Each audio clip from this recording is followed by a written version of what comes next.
um, I want to say visionary, but I don't know that. I don't know how Kendra would feel about that. So let me just do the housekeeping things, and then she can introduce herself. So thank you so much, everyone, for being here today. I imagine we're still going to have folks popping in and out during this Lunch and Learn session.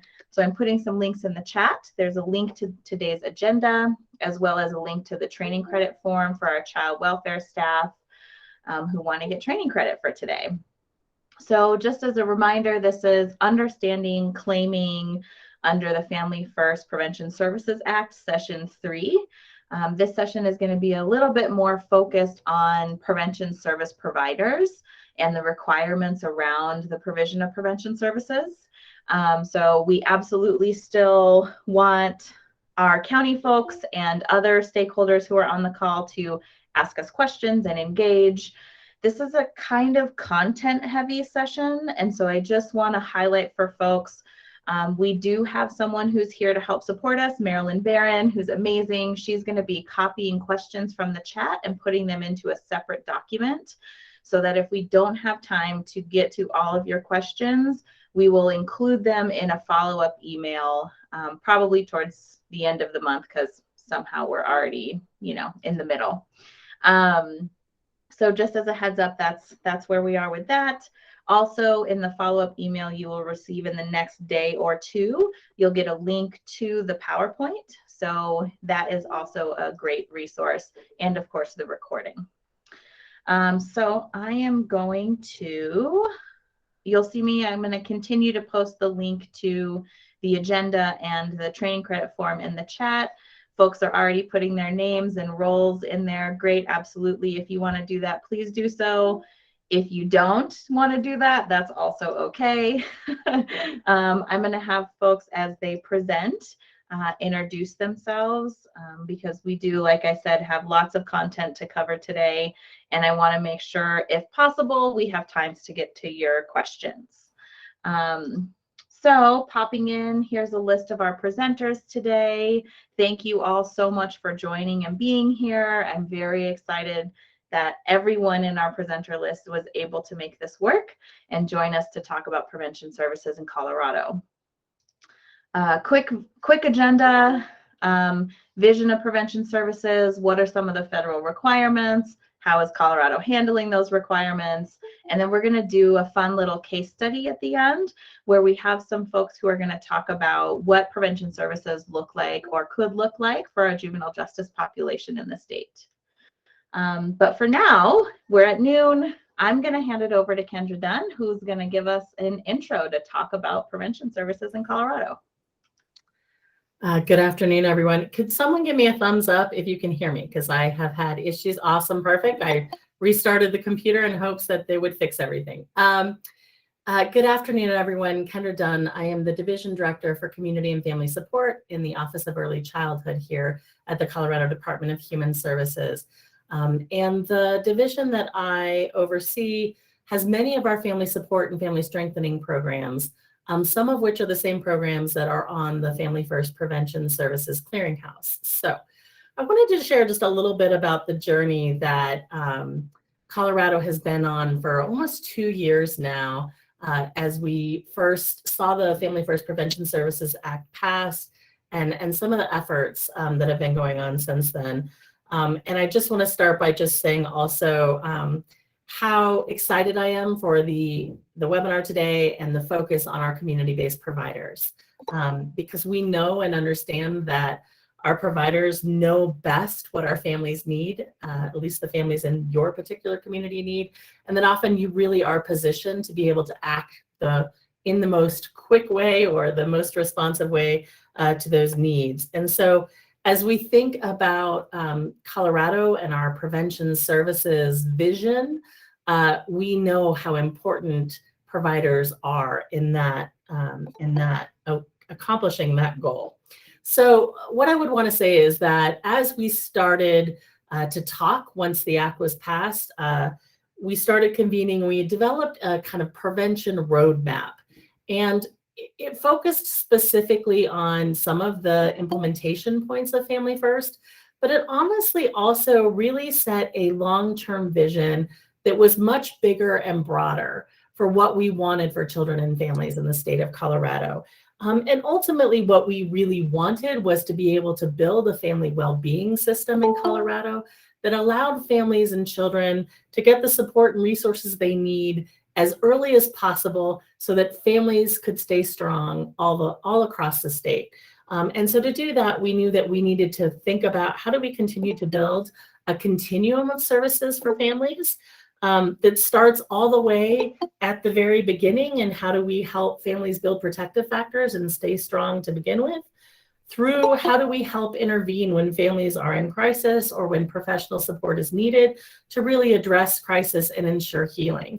And so really thinking all along that continuum and the various initiatives and projects and pilots that are going on across the state that are sitting at different parts in that continuum. So we know that the Family First Prevention Services Act, that it's really sitting at this point where we're thinking about how do we continue to transform child welfare services, and how do we potentially be able to offer services to families a little bit earlier, so that we don't have to bring them into the child welfare system to get services. And if they are in the child welfare services, that we're able to provide as many of those services upfront and in the home to really prevent children from having to be placed elsewhere, right? So it's, it's still fairly far down this continuum, but we think it is an important puzzle piece in this greater picture when we're thinking about building a family well-being system. And so I just want you guys to know that we in the Office of Early Childhood have been very involved and very committed to building out this larger vision for the future about how do we ensure that we have access to services and resources for family strengthening all across the state, all across that continuum. And we know that that will only happen if we can do that in partnership with you, the community providers. So with that being said, just really excited to keep talking about, I love the quote Angelina put up here on the slide. How do we really think about helping families before the worst happens? Certainly we want to be there to help families heal when needed, but if we can start earlier and help them when someone in their community recognizes there's an issue and maybe makes a phone call to the hotline, even if there's not enough information and that's a screen out point, if we can just recognize that there's probably something going on in that family that may need support, ideally we would be able to help them there.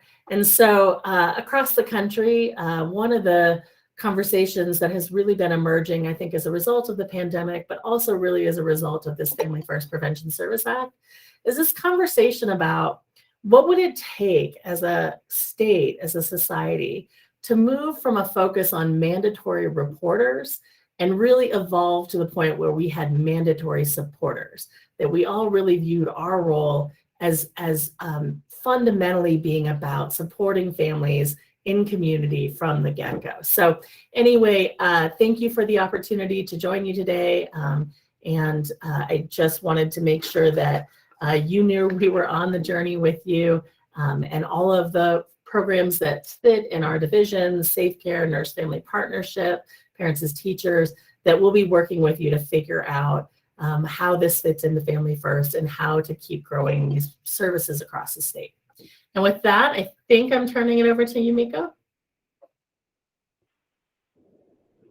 Great, thank you, Kendra. And to continue on some of the visionary words before we dive into requirements and regulations and all of that stuff, we wanted to say a few words too about our commitment to service equity and what that means in this context. I think there's various aspects to equity in this space, and so I'm going to highlight just 3 of them. And we wanted to put this right in the beginning so that as we talk about our strategy for expanding services across the state into the future, and go through all the requirements and regulations, that we have this in the back of our minds, right? That this is also an important part of that vision and goal.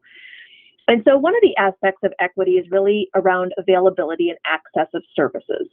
So at CDHS, our vision is we want to ensure that families have access to the right services at the right time, regardless of where they happen to live in Colorado. And we have a long way to go here. In some cases, at least in terms of Family First, I think Colorado is very well positioned. We do have a strong presence of several different evidence-based services already in this state. But we also know that usually access to those services is very inequitable when we look across the state in terms of geography. And so we really need to all work together, state, counties, providers, our research and evaluation partners, to really look at how we can improve equity in access. And some of those things may look like, for example, potential adaptations to evidence-based services to make them better suited to more rural areas. Another example is really leaning into this kind of hopefully getting to a post-pandemic period where we learned a lot about telehealth and delivering some of these services in a virtual way. And so being able to study that more to understand better some of the pros and cons of delivering services through telehealth. So we have a lot of work we need to do in terms of that. Secondly, and I think this is nicely aligned to what Kendra was saying about really building out a comprehensive continuum of services. And so we always want to be careful. So we're really going to be focusing on Family First today, but we also want to balance thinking that Family First is somehow the silver bullet that is going to get us to this comprehensive continuum.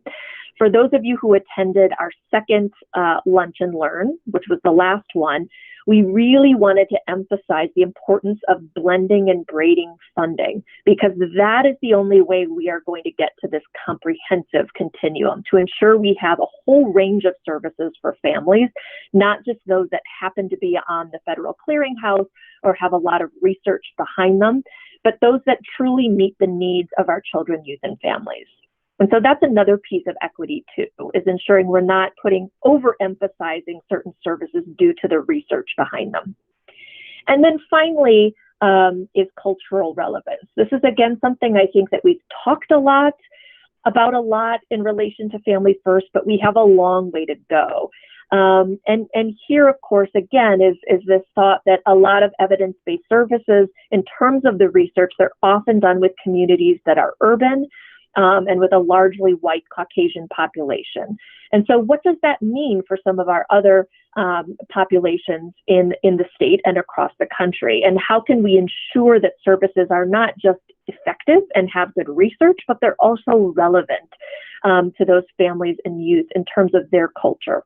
And so similar to the point in terms of equity costs across geography, I think we can look at things like potential adaptations to services, or potentially services that are not on the clearinghouse, but we know they work with unique populations in the state and are promising, and that we want to invest in terms of building some of that evidence.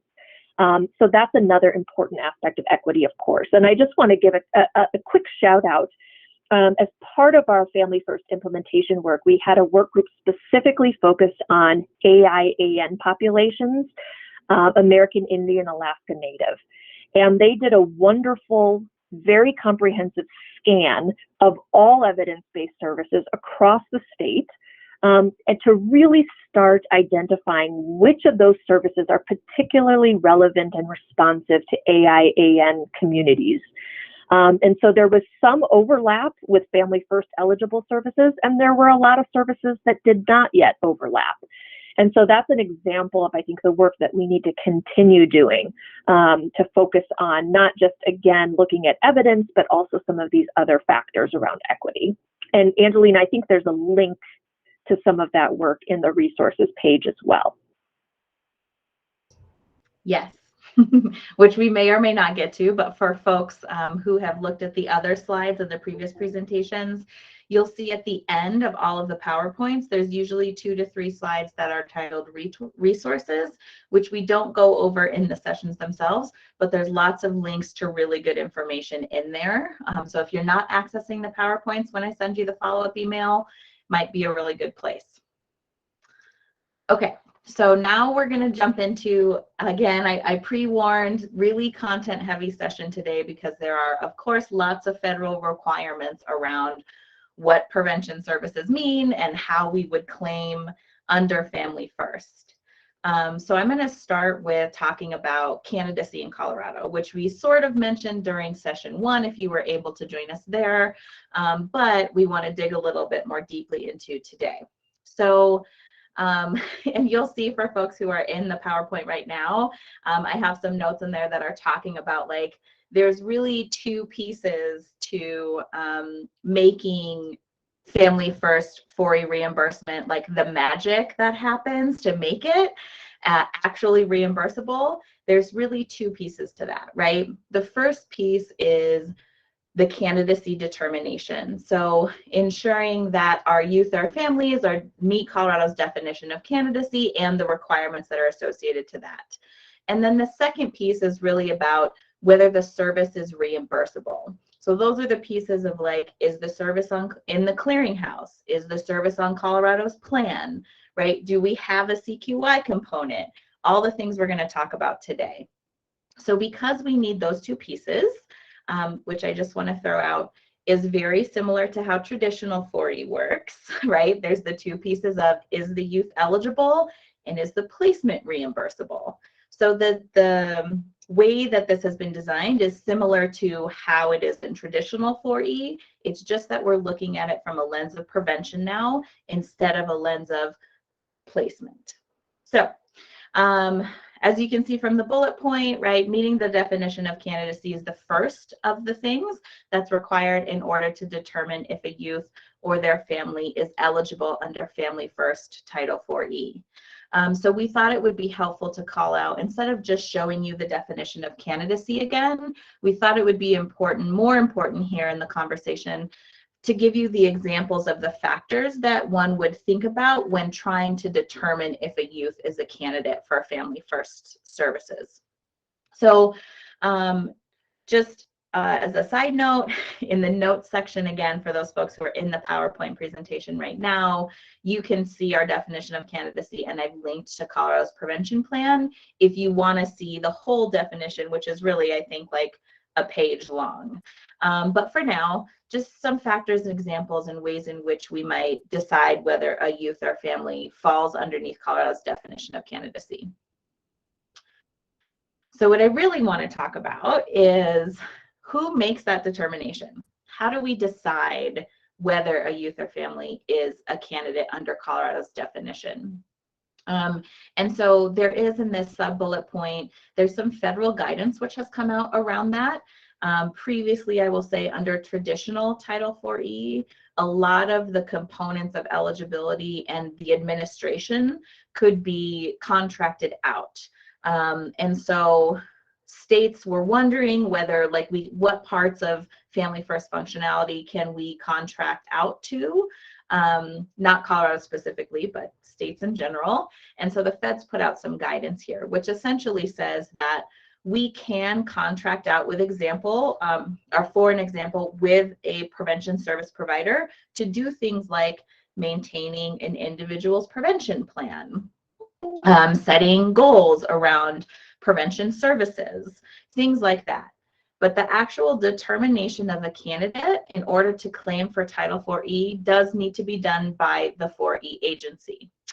That being said, others can collect that information and provide it to us, and we can make that final determination. So the pieces here, and I'm saying all of these things, again, because we are focused on the prevention provider side today.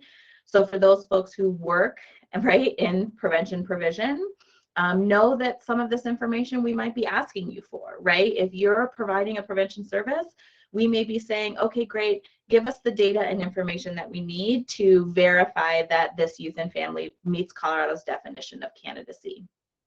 So again, you can peek at the federal guidance if you want to and sort of see their Social Security Act citations, but that's the gist of it. So the second part to determine eligibility of a child, youth, or family under candidacy in Colorado is this bit about their individual prevention service plan. And so really this is, as Yumiko and I think Kendra were both talking about, this is really about making sure that a service is meeting the needs of that individual youth and family. We don't just want to say MST is great for everybody, so everyone gets MST, because that's not always true, right? In the same way, nurse-family partnership may not be the perfect service for everybody.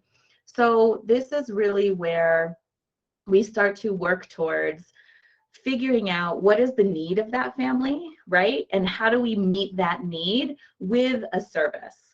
And this is, again, where we talked about in session 2 and talked about today when Kendra was giving us our amazing visioning for today's session. How do we make sure that we are connecting those families and that youth with the services that they need without worrying about funding, right? This really is about creating a prevention continuum across the state that supports youth and families. And Title IV funding under Family First would be amazing. And there's also a bunch of other places in which we can support youth and families that doesn't have to be Title IV funding. So I want to, again, we're going to keep reiterating that, because as we get into these requirements, I don't want anybody to get worried or concerned. I think that's why we are here today, to talk about it and answer some questions. So again, the plan, the youth has to be identified in some sort of prevention plan. We also would have to identify which evidence-based service they would be receiving under Family First. Reminder, right? Session 2, blending and braiding of funding doesn't always have to be a prevention service under our Family First dollars.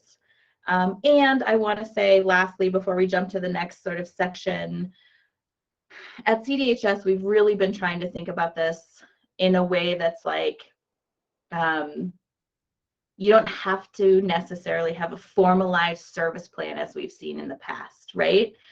If the whole point of prevention services in Colorado is that we are interacting with youth and family before they get to child welfare, having them do something like a standard child welfare service plan isn't going to work, right? That's not what we want. And so we really are trying to work with our prevention service providers and figure out, like, well, what data do you currently capture? And if you're currently using, like, let's say a specific set of modules, then maybe that's the plan, right? And the plan is just that that family is going to work through those modules, and we track that information. So we're really trying to work together here and figure out, like, what is the best approach for each service and for our families and our youth. Okay. Now I'm going to turn it over to Yumiko. Again, folks, please, if you have questions, put them in the chat. I promise we won't lose track of them as we go through all this information. Okay, thank you. So I'm going to talk a little bit about, so Angelina talked about the who, right? Who are the candidates that are eligible to receive a service? And now we're moving into the what, right? What services are eligible under Family First for 4E reimbursement. So a little bit about the model requirements. Hopefully most of you have by now heard reference, at least, to the Title 4E Prevention Services Clearinghouse. This is a brand new federal level clearinghouse that was developed specifically by the Family First Prevention Services Act. So there are other clearinghouses out there, which is confusing and frustrating for many of us, but there is one specifically for Family First. And I will say, along with developing a clearinghouse, there were also specific evidence standards that were developed for the clearinghouse. And so the clearinghouse's main role here is to look at all of the research and evidence behind specific services and determine whether that service and the evidence behind it meets the requirements under the Family First Act.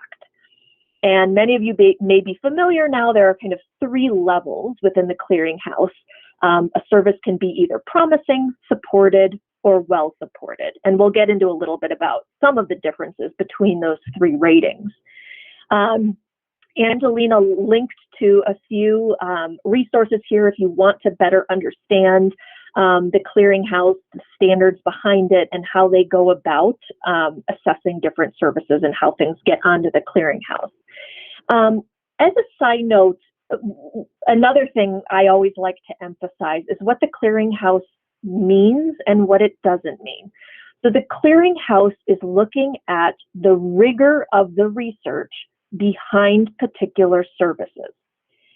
So it is not a statement of value, right? Going back to needing a comprehensive array of services. This is not a statement of if it's on the clearinghouse, that means it's valuable, right? Or serves more value to our children, youth, and families. Again, it's about the research and the rigor of that research behind the service. It also doesn't necessarily mean much in terms of the amount of impact. And I know for our research folks, that's probably not a great term to use, but essentially it means it doesn't necessarily, if something's well supported versus promising versus doesn't meet standards yet, that doesn't say that much about how much essentially we're able to move the needle from a prevention lens through this service, right? Again, this is very much a statement on the rigor of evidence and the rigor of research supporting these services. So for a service to be eligible for Title IV-E reimbursement under Family First, a service has to have a rating on the clearinghouse. We know already there are lots of services that are available in Colorado and across the country that don't yet meet the standards of evidence needed to be on the clearinghouse. But in order to claim for reimbursement, you have to have one of those three ratings: promising, supported, or well supported. Now, the one exception is that the federal government did offer an opportunity for states, knowing that not everybody wanted to wait for the federal clearinghouse to do all these reviews. States have the opportunity, if we think there is sufficient evidence for a service to meet the evidence standards of the clearinghouse, states can do their own independent reviews of the research and present that documentation to the feds and make the case that we believe this service meets the requirements of a rating on the clearinghouse. And if the feds accept that, then as a state, we can pull down 4E reimbursement for that service in the interim until the federal clearinghouse has the opportunity to thoroughly review that service. So that is an opportunity. And we sometimes refer this, for example, as transitional payment for services. In Colorado, we have done a few of these independent reviews, as have other states. And so this is something that is actively being looked at. And it's a more proactive way for states to elevate certain services that have evidence. And then finally, just a quick note about we're going to be saying over and over again, eligible for 4E reimbursement or drawing down 4E. So just a quick reminder of what exactly that means. If you weren't able to attend session 1, I highly recommend that you do go back and listen to that recording, because that is the session where we really went into detail about how 4E drawdown is going to work related to prevention services, which is really in connection with the Children's Trust Fund, and CDHS as the 4E agency will be accessing 4E reimbursement for prevention services, which will get pooled into the trust fund and then reinvested back into Family First eligible services.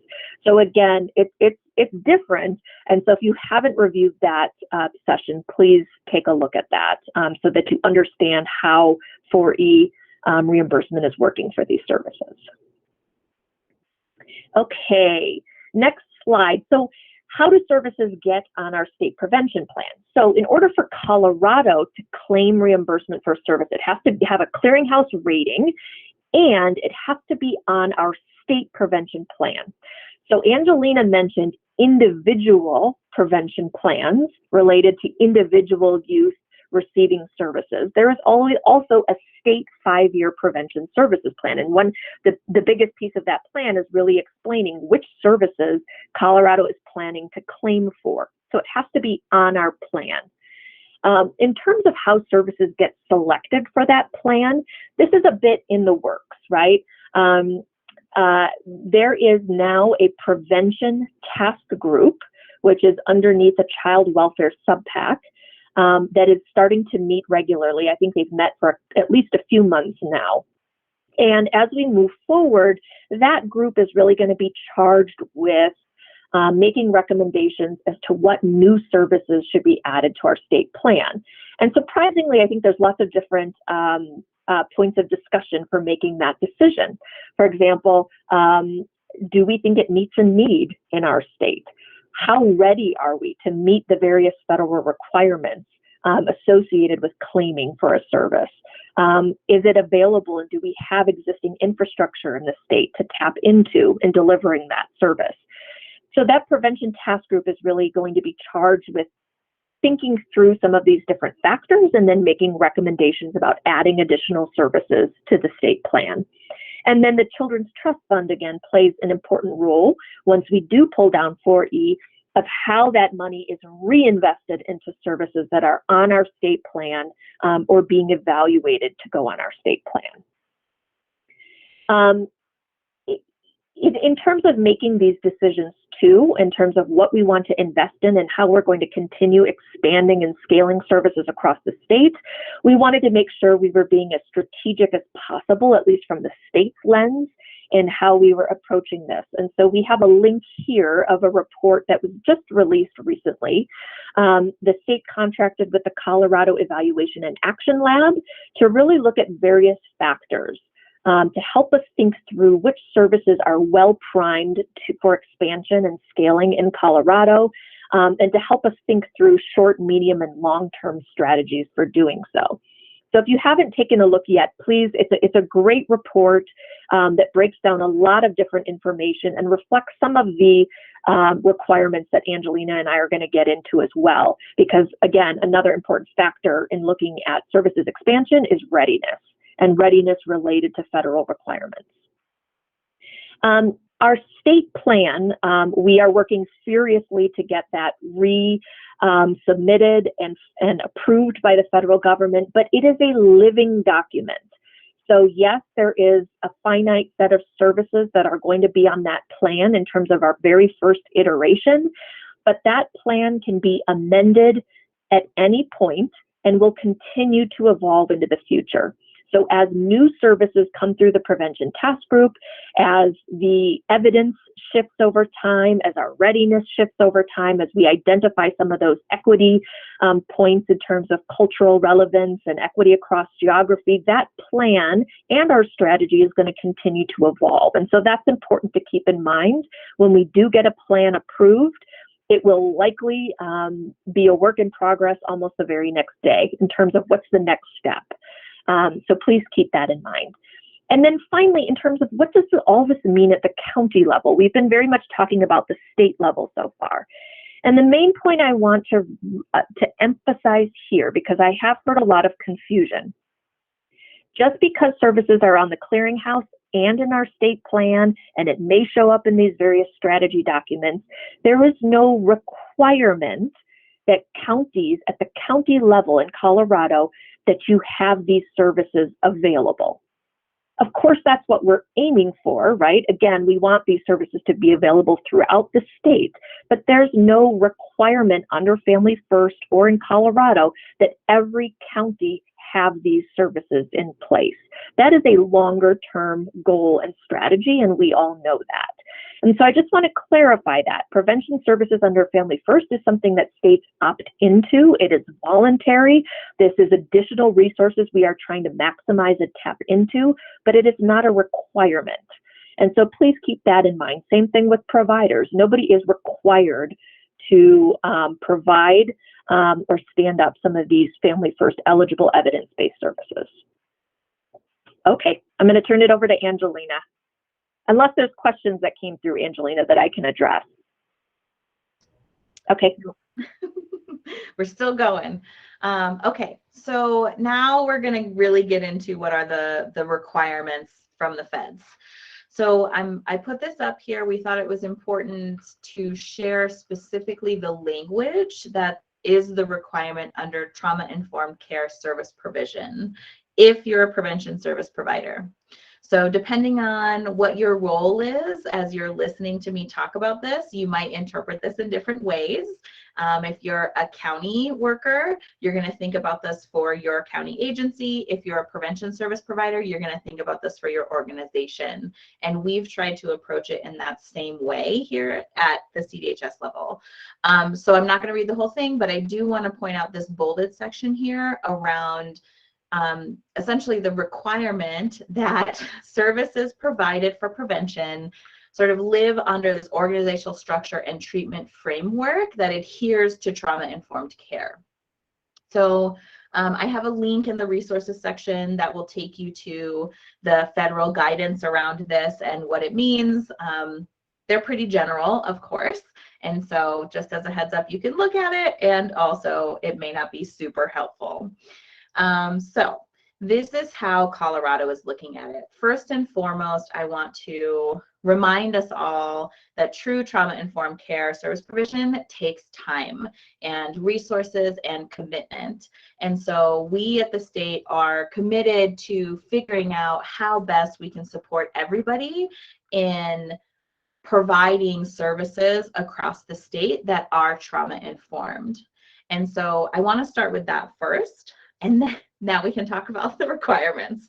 So we had a great person, Kelly Reedford from the Office of Behavioral Health, who took on creating a stakeholder group and talking with folks around what we really thought this requirement was and how we could operationalize it in Colorado. And so they came up with a set of recommendations, which they have now passed to sort of the higher CDHS. And so I have been involved in having conversations across departments and divisions, just looking at that and talking about how would we actually operationalize these recommendations? What would it look like realistically if you're a county prevention service provider, or like I said, right, an organizational or outside agency prevention service provider? So we are in the middle of we are in the middle of finalizing those and getting them out for public feedback. I want to say, just as a couple examples, and I put some things again in the notes section of the PowerPoint, but just to give you some ideas, so one of the requirements is like in year one, a certain percentage of your staff doing direct service provision will attend at least one 4-hour course around trauma-informed care. And we are creating a resource list for you and figuring out how we can get you access to a free system which would allow you that 4-hour course, right? And we have a whole list of courses that would meet that requirement and so on and so forth. There's also things that in the future might be optional, which are things like do an agency self-assessment to review your policies for trauma-informed care.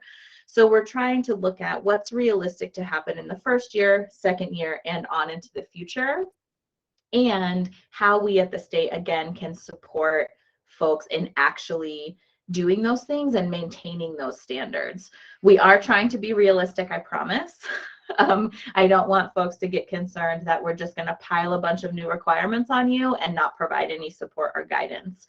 So that's really why this work is taking a while, because we need to figure out how it can look as we support you.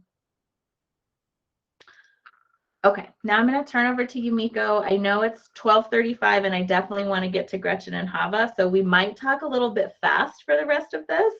But please, again, questions in the chat if you have them, or you can reach out directly to us always. Great, thanks, Angelina. So the next big requirement is around continuous quality improvement, and I have the federal requirement there, which is basically for 4E agencies, which is CDHS in this case, to continuously monitor each service to ensure fidelity to the practice model and use that information to refine and improve practices, which is continuous quality improvement. And every time I look back at that requirement, I kind of want to pass out because that's huge, right? And this is one certainly that a lot of states, I think, are still discussing and struggling a bit with, because it's not historically a role of the state to engage in these things. And so we've been working with a lot of providers and with our research partners to really think through which we want to do with all of these requirements. If we're going to meet this requirement, how do we do it in a way that doesn't put undue burden on our providers and counties? And how do we do it in a way that is actually meaningful, right? We don't want to get in this, we just need to check a box for the feds. We want to make sure that this is actually helpful in moving our system forward. And so we're looking at a few things around fidelity and CQI and how we meet this requirement. First, I want to distinguish that there is already, because we're talking about evidence-based services that have been highly researched, at the individual service level, for almost all of these services, there are already tools and metrics and processes in place in terms of how you monitor fidelity to a model. But of course, that varies service by service, right? It necessarily varies by service. There are also several services in the state that have what we refer to as state intermediaries. And the state intermediary role is very much in this space, providing training and technical assistance, monitoring fidelity, ensuring that you're following up with providers based on that data. So examples of state intermediaries are like Invest in Kids, right, for Nurse Family Partnership and Child First. We have Parent Possible, which is the state intermediary for parents as teachers, et cetera. So we have some really good infrastructure in the state already that we can tap into for some of this. But then there are also some other services, like, for example, trauma-focused cognitive behavioral therapy, where we don't have a state intermediary and we don't really have statewide existing infrastructure to meet these requirements. So different services are in different places in reference to this requirement. In terms of the state and making this meaningful, right, instead of asking individual providers and state intermediaries to just send us a bunch of data, what we're looking at is creating a statewide CQI platform where behind the scenes, we at the state will help to standardize CQI data across services so that at the state, we're monitoring at a very high level, looking at trends, right, either that we can break down by geography or service type to look at trends in terms of the fidelity data or follow-up conversations we might want to have regarding CQI. And some of this data may be very helpful in making some of those decisions around services expansion in the future. So that's what we're looking at the state. And then also, I think this type of platform, we're really trying to make it a tool that, for example, for those services that don't have state intermediaries or existing infrastructure, that can also be a database where providers can upload data and do some of that more supervisor-provider interaction and CQI work. So much more to come around that, but I think the main message here is there is a requirement on this. We're trying to do it in a way where we really build off the good work that's already being done, and we're reducing any additional burden on providers and counties. And we want to find a way that can meaningfully look at trends across the state regarding fidelity and CQI, and more to come, of course, with everything. Okay, Angelina, I think that's it. Yeah. Okay. Now the fun part, reporting requirements. So I tried to keep this slide way less content heavy, because folks see like data and reporting requirements and they're like, gross, ew. Especially when we start talking about AFCARs for those child welfare folks that are on the call. So I just wanted to highlight for us, there are specific prevention service provider, or prevention reporting requirements, sorry. So AFCARS, for those who don't know, Adoption and Foster Care Analysis and Reporting System, has been part of child welfare data reporting to the feds, I believe, since Title IV started, if not very soon after. And so this has always been a part of traditional 4E, and it is part of our compliance and information to the feds that we as DCW work on. So as we look at prevention service provision, and now it's sort of spreading across different divisions within CDHS and outside of CDHS, right? We have to start having these conversations around how are we going to gather this required data if it doesn't all just live inside child welfare anymore. And so I've linked here to the specific, the Children's Bureau provided some technical guidance around this. The best part of that is if you scroll down to sort of the end of the 3 pages, you can see what exactly those requirements are. So I'm not going to pop it up because it's all the whole, confusing bits of like jumping between windows and tabs and all of that. But I will, for example, say there are things like demographic information on a youth, which is, age, sex at birth, date of birth, sorry, not age, date of birth, sex at birth, which they just call gender, by the way. So that's been a whole other internal conversation for us, as well as, how do they identify their race, things like that. And then more specific prevention service data like what was the date of their individual prevention plan? What was the start date? What was the date in which they actually started receiving the service? And then this is the child welfare side of things, right?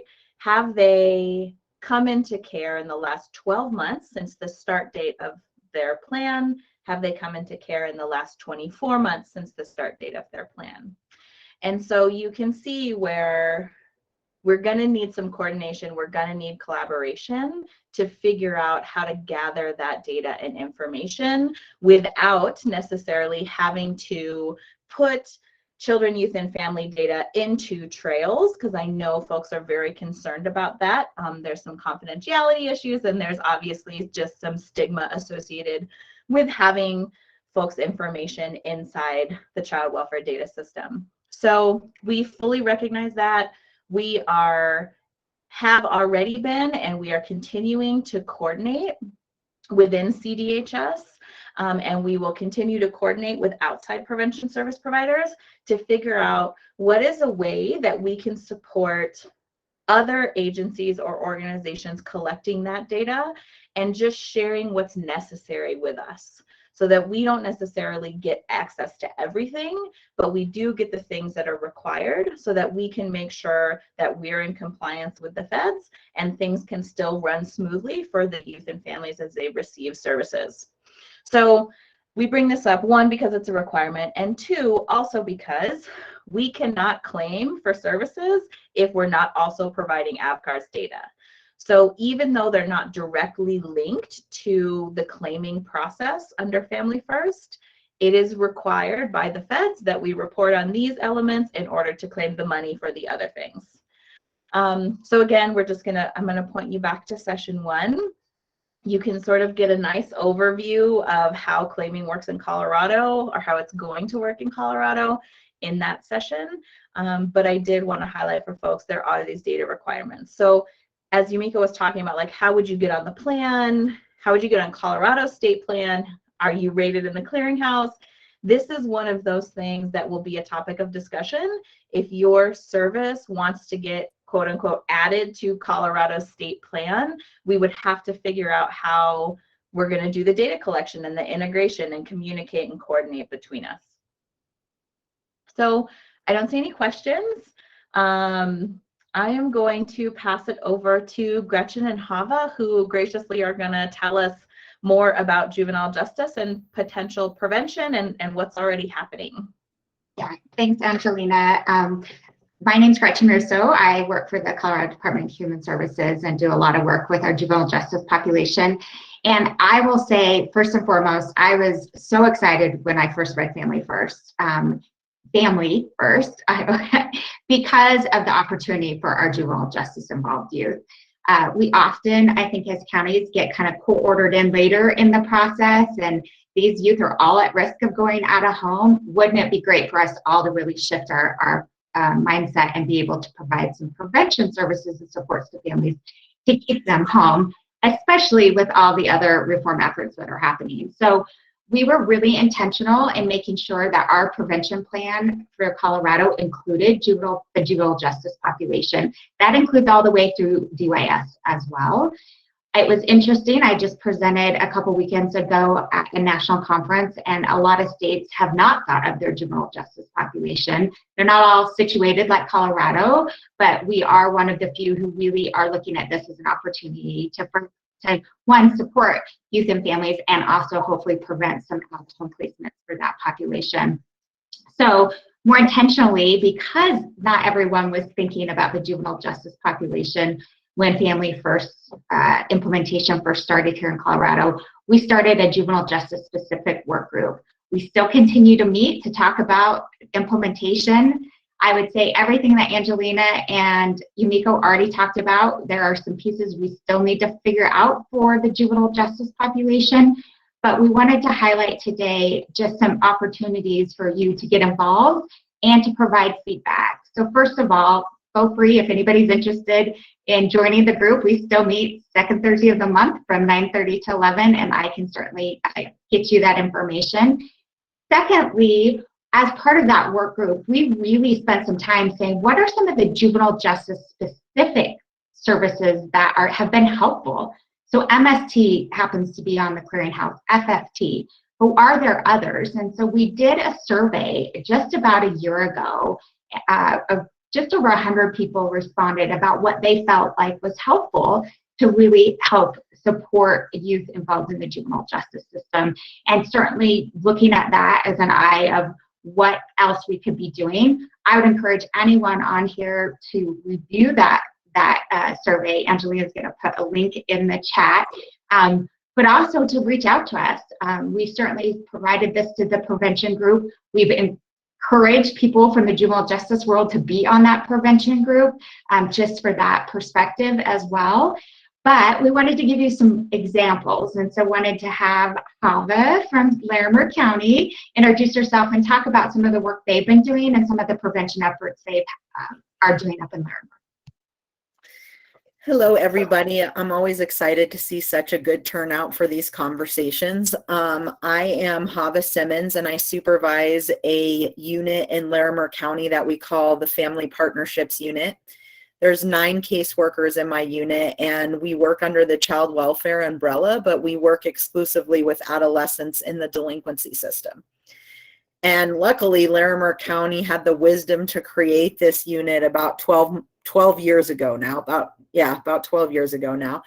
And the value of that unit, and the purpose, I should say, of that unit was to recognize that our youth involved in the delinquency system, as Gretchen pointed out, are all at risk of out-of-home placement in various ways. And so the goal was, let's establish this unit and see if we can work collaboratively with our other partners in the community to keep these kids in the community and to serve them however that needs to look on an individual and collective basis. And, you know, one thing that I always share is when we talk about juvenile justice kids and child welfare kids, and I'm in the unique position to, you know, kind of interact in both worlds, and I've also supervised and worked child protection, we have to remember it's the same kid. So all of the kids that we work with pretty much in my unit have some type of child welfare previous history, right? And what I always say is the kids in juvenile justice are responding to their trauma typically by acting out instead of acting in, but it's the same kid. And so I think as we look at, you know, family first prevention dollars, it's super exciting, like everybody has said here, because we do have the opportunity to get in there and get them what they need, just as we would our other more traditional child welfare kids. And so in Larimer County, there's a couple things that we do to support youth in this way, and have been for quite some time. And, you know, there's no denying that it can be challenging, and I'm not here to, you know, spew rainbows and sunshine and say it's all perfect by any means. But, you know, what I was talking to Gretchen about earlier today is that the basis of our connection and our collaboration in Larimer is relationship. So we gather together as human beings first, whether you're talking about the magistrate or probation, CYDC, child welfare, our mental health system, our schools, so that we can be in connection, so that when we have to navigate challenging things, whether it's individual families or policies or practices, we kind of have that foundation to lean on, which I think is really important. And we rush through this work a lot because we have so much on our plates and we forget the impact of relationship. And so I will say that every level in Larimer County, or the 8th Judicial District, depending on how you're looking at it, but every level is aligned and connected. So that means that at the very top level with your administration, you have to have support there. You have to have support in the middle level, which is where I would say I am, around managers and those positions. And very important, you've got to have that connection at the youth serving level. So those that are reaching out to our youth and families, caseworkers, probation officers, client managers, all those folks that do the boots on the ground work, the more that they're in connection with one another, the more solidly that, you know, families and youth can be supported. And so we do that in formal and informal ways. So whether you're talking about the way we use our $1451, for those of you who know, you know, what those dollars are, there's a group of folks that gather monthly to talk about gaps in our services. And as Angelina pointed out, there's some interesting opportunities to create and fill gaps around the clearinghouse, and what does that mean? And so that's where some of those conversations take place. Then we have our Juvenile Services Planning Committee, and that is a group that distributes and you know, kind of oversees our Colorado Youth Detention Continuum, or CYDC funds. That's another group that gets together. And then, you know, you've got the boots on the ground folks that are getting together and talking collaboratively in general, and then also specifically on cases. So I really encourage everybody to consider this population as a part of this continuum of care that we're going to be able to offer moving forward. That's exciting and creative and different than what we have been in the past. I think, you know, for those of you who are familiar with juvenile justice, you know, our rules around detention and commitment have also changed. And so it's kind of the perfect storm, I think, in a good way, of how do we ensure that only the proper youth are detained, the proper youth are committed, which is our very, very, very highest level danger to the community kids, and the rest we really need to serve in their homes, in the communities, however that looks. And so I just would offer, I'm always happy to chat with whole jurisdictions. You can come visit us. You can talk to all the community partners. I find that magistrates want to talk to magistrates, probation wants to talk to probation, and all of us are always open to having that collective conversation. But I really encourage you to continue to focus and realize that, you know, these kids in juvenile justice, they're absolutely the same kids you're serving in traditional child welfare. They're just, their behavior looks a little bit different. And so in order to respond to them in a trauma-informed way, I think this creates a wonderful opportunity to do that.